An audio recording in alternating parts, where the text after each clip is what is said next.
I've restored the original version of HandDrawnCharacters.ai, and it contains a multicolor image that I created inside of Photoshop.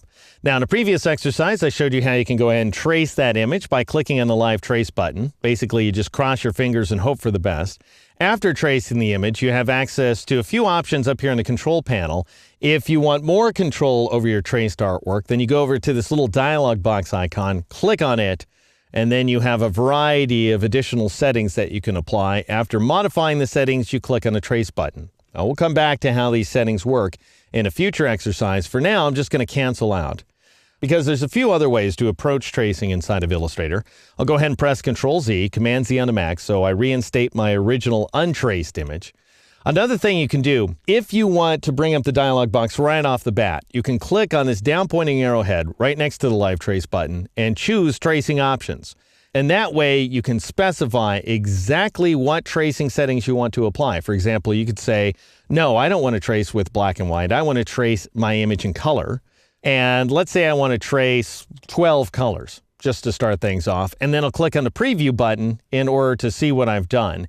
And it might take a few moments to apply the preview, but eventually you'll see what your traced artwork is going to look like, and then you click on Trace. All right, I'm going to cancel out. That's another way to work, but I want to reinstate my original image here.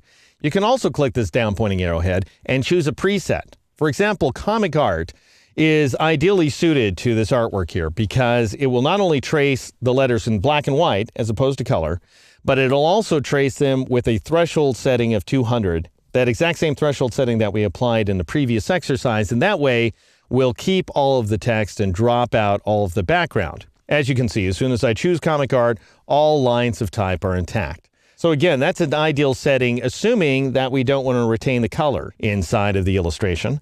I'll press Control-Z or Command-Z again to reinstate that image. Another way to work is to press the Alt key or the Option key on the Mac and click on the Live Trace button. And if you do that, then you'll go ahead and trace all of your artwork using static path outlines. So notice, if I twirl open the image layer, that I no longer have that image available to me anymore. I don't have a Live Trace object either. Instead, I've got this group of path outlines.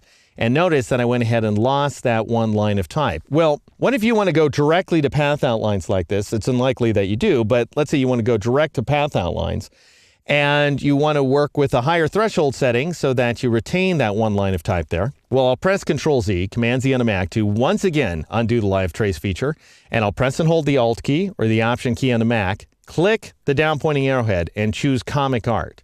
And that way, I will automatically apply the Comic Art settings and create static path outlines all at once, as you see me doing right here.